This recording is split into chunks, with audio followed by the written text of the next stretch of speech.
درنو زده کوونکو السلام علیکم ورحمت الله وبرکاتو. په دې هیله چې راته روغ جوړ او خوشحاله وئ. ګران زده کوونکو زموږ تاسو درس چې دی د حضرت محمد صلی الله علیه وسلم کوچنیوالی دویمه برخه ده او په ټوله کې پنځمه برخه او د حضرت محمد صلی الله علیه وسلم د کوچنیوالي د لوست ویل دي. سمه ده. مخکې له دې چې درس ووایم په درس شروع وکړم لومړی زه تاسو نه پوښتم چې تېر درس کې یا په تېره برخه کې موږ څه ولوستل؟ آفرین. د حضرت پیغمبر صلی الله علیه وسلم په پیدایښت د ده په ژوند او په کوچنیتوب باندې مو لنډې لنډې خبرې وکړې او تاسو ته مو دا کورنۍ دنده هم درکړې وه چې تاسو به بیا د ده په اړه باندې سیرت لولئ، د ده به هغه اعمالو کړه وړه لولئ، ګورئ هغه به عملي کوئ، هغونه به موږ تاسو ټول باید استفاده وکړو او ګټه ترې واخلو. سمه ده. ډېر ښه. ښه درنو زده کوونکو، دلته د تختې په مخ چې کوم درس دی د حضرت محمد صلی الله علیه وسلم کوچنیوالی یا هم کوچنیتوب دی چې دی کوچنی و او هغه درس په اړه راغلی دی. کتاب مو دریم مخ دی، تاسو ورته ګورئ، زه درته وایم. سمه ده. ښه.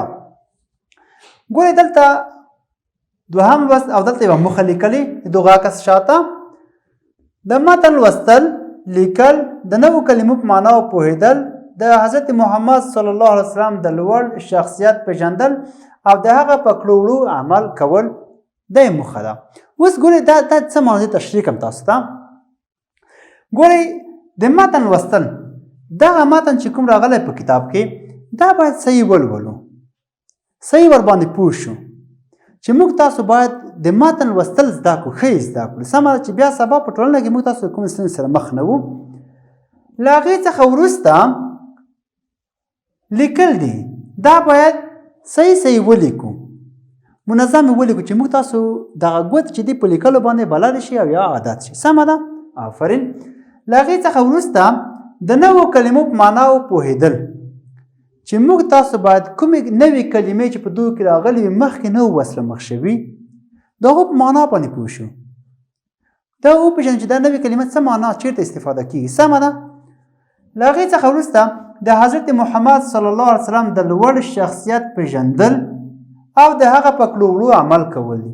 یعنې موږ تاسو د حضرت محمد صلی الله علیه وسلم په اړه باندې ډېر معلومات ولرو، د هغو شخصیت هر اړخیز باید موږ وپېژنو، د هغو سیرت وګورو، د هغو احادیث وګورو، د هغو هغه نور کړه وړه ټول وګورو او له دغو څخه موږ تاسو باید څنګه کړو په خپل ژوند کې عملي کړو او په خپل ژوند کې ګټه ترې واخلو. صحیح ده. د هغو د لارو نه، د هغو د سنتو نه، د هغو د کړو وړو نه هغه څنګه موږ تاسو باید په خپل ژوند کې عملي کړو، ګټه ترې واخلو. سمه ده. آفرین. لاندې پوښتنې کړې دوې دانې وایي تاسې د حضرت محمد صلی الله علیه وسلم په هکله څه ویلی شئ؟ خپل معلومات نورو ته وړاندې کړئ. دا به تاسو خپله ووایئ چې دا په لومړیو کې څه رقم سړی وګورئ چې اول کله ماشوم و، دا له کوم پېښو سره مخ شوی دی، بیا وروسته څه رقم شخصیت و، کوم کارونه یې کړي، دا په راسته کومې ښېګڼې لاسته راغلي، کومې ښېګڼې راغلي، کوم تورتمونه ورک شول، ګورئ دا به ټول ووایي. بیا به تاسو خپلو منځو کې یو بل سره وایئ. سمه ده. او بله پوښتنه دا کړې وایي پورتنی عکس کې کوم زیارت وینئ؟ دغه زیارت کوم زیارت دی؟ آفرین. دا به هم تاسو راته وایئ. د هغو څخه وروسته دریم درس اول خط دی. صحیح ده. دریم مخ اول خط. صحیح ده. ښه. زموږ پیغمبر حضرت محمد صلی الله علیه وسلم له کوچنیوالي څخه د ښو او نیکو اخلاقو څښتن و. ګورئ یوه خبره زه تاسو ته باید وکړم، موږ تاسو کله چې د حضرت محمد صلی الله علیه وسلم نوم اورو په هغو باندې درود ووایو. صحیح ده. او یا صلی الله علیه وسلم خو حتما باید ورسره ووایو. صحیح ده. آفرین. ښه. زموږ پیغمبر حضرت محمد صلی الله علیه وسلم له کوچنیوالي څخه د ښو او نیکو اخلاقو څښتن و. دی چې ماشوم و، له ماشومتوب څخه د داسې اخلاق درلودل چې هغه ډېر ښه و، ډېر نیک و. یعنې داسې اخلاق یې درلودل چې د په ماشومتوب کې هم چاته کوم مشکل نه دی پېښ کړی، ضرر یې نه دی رسولی. د دې له لاس څخه د خدای پاک هیڅ مخلوق بې ګناه نه دی ازار شوی. ګورئ که نه، دا داسې شخصیت و چې د په راتګ سره هغه ظلم چې په بشریت کېدلو، هغه ظلم چې په نارینه و ښځینه و کېدو هغه له منځه لاړل، عدالت راغی. صحیح ده. آفرین. حضرت محمد صلی الله علیه وسلم به د خپلو همزولو له کورنیو سره په ډېر درناوي چلند کوو.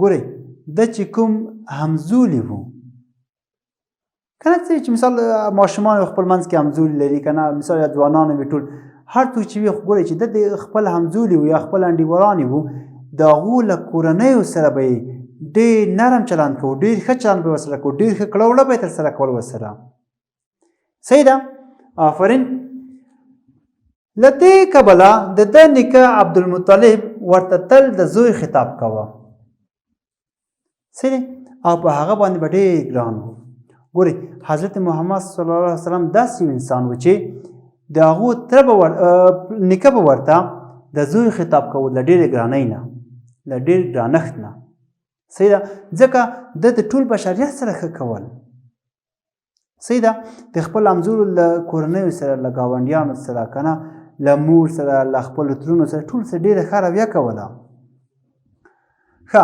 همدارنګه د ده تره ابوطالب هم په ده باندې ډېر پام کوه ابوطالب چې د تره و د حضرت علي رضی الله عنه پلار و هم له ده سره ډېره نیکي کوله ډېر ښه یې ورسره کول او له دښمنانو څخه به ډېر په امن ساته صحیح ده آفرین ښه او د خپلو اولادونو په شان یې ورته ګران و همداسې ورته ګران و لکه خپل اولاد حضرت محمد صلی الله علیه وسلم د ابوطالب وراره و خو مګم ده ته داسې ګران و لکه خپل اولاد ولې ځکه چې د ده اخلاق نیک و د داسې اخلاق درلودل چې د خپل اخلاق په واسطه باندې نه یوازې خپله کورنۍ بلکې د ټولې دنیا انسانان په ده راماتو حتی نور مخلوقات هم د ده په ده راماتو ګورئ هوسۍ یوه ورځ یو اوښ ورته راغی په ژړا شو ورته وایي چې ما مې د څښتن ډېر دروند باروي خو مګم هغومره مې ساتي نه دا د خدای پاک له طرفه د حضرت پیغمبر صلی باندې معجزه وه که نه دی به چې کله روان و که نه وریځ به راغله د په سر به روانه وه چې ده باندې سیوری جوړ کړي صحیح ده آفرین ښه حضرت محمد صلی الله علیه وسلم هم د مشرانو درناوی او عزت کوه او له هغوی سره یې د کور او کور نه بهر په کارونو کې مرسته کوله ګورئ حضرت محمد صلی الله علیه وسلم د مشرانو ډېر درناوی کولو هم یې د کشرانو باندې په کشرانو شفقت کولو هم یې په د لویانو ډېر احترام کولو ډېر درناوی یې کولو له هغوی سره به یې په کور کې او له کوره بهر په ټولو کارونو کې مرسته کوله صحیح دی حضرت محمد صلی الله علیه وسلم داسې یو څوک و چې ټول خلک د د اخلاقو په خاطر د د شخصیت په خاطر د د رښتینولۍ په خاطر په ده راماتو چې تر اوسه پورې په ټوله نړۍ کې خلک د یوه رهبر په توګه په داسې رهبر په توګه پورې په حیث باندې پېژني چې په ټوله نړۍ کې په ټول بشریت کې هغسې رهبر بل څوک نشته سمه ده ښه ځکه هغوی ته د زړه له کومې ګران و ځکه ټولو خلکو ته دی څنګه و ډېر سخت ګران ورته دغه ډېر ښه نیک اعمال درلودل که څه هم دا یتیم و خو د خپل پلار د خپل نیکه او تره په شفقت او مهربانۍ کې د پلار مینه ترلاسه کړې وه ګورئ ما خو درته ویلي وو مخکې له دې چې حضرت پیغمبر صلی الله علیه وسلم تولد شي یا نړۍ ته سترګې وغړوي 2 میاشتې د پیدایښت څخه مخکې د پلار وفات شوی و د پلار څخه یتیم پاتې شو صحیح ده د پلار نوم عبدالله و له هغې څخه وروسته دا 6 کلن و چې د مور له سیوري څخه هم بې برخې شو مور هم وفات شوه صحیح ده بیا که څه هم دلته وي چې دا یتیم و خو بیا هم د خپل نیکه او د خپل تره د مرحمت له خاطره یعنې چې هغوی دومره رحم ورباندې کوو هغوی دومره پام ورباندې کوو بیا هم د خپل پلار یعنې دې ته مجبور نه شي د داسې وایي چې والله ما پلار نشته زه یتیم یم هغوی ډېر رحم ورباندې کولو ډېر مرحمت ورباندې کولو او دا یې له هر دښمن نه ساتلو نو بیا یعنې ده د هغو په شتون کې دا احساس ونه کړو چې ما پلار نشته یعنې دا یې خالیګاه احساس نه کړه سمه ده آفرین خو څنګه وشول خو په 8 کلنۍ کې نیکه چې د ډېره سرپرستي یې کوله ده ته یې د مور پلار دواړه مینه ورکوله دواړو هغه هم رحلات وکړ وفات شو. دا ډېر خفه شو خو بیا یې هم تر ابو طالب د سرپرستي کوله. صحیح ده.